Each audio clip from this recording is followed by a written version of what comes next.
kaya maganda siya tignan.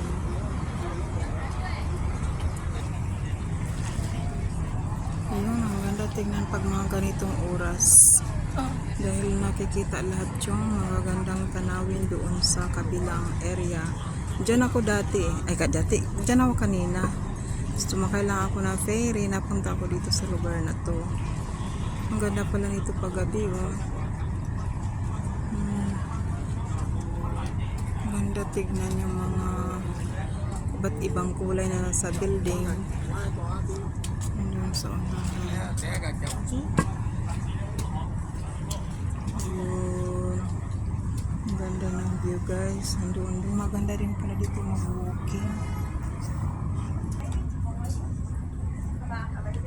Ang ganda ng view.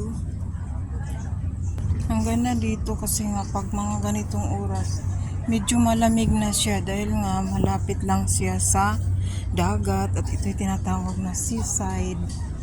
Kaya maganda. Ganda dito pag nagtambay sa gabi, guys.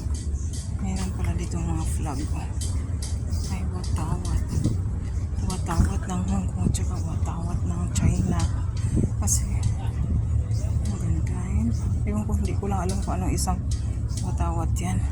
Okay guys, thanks for watching. Bye.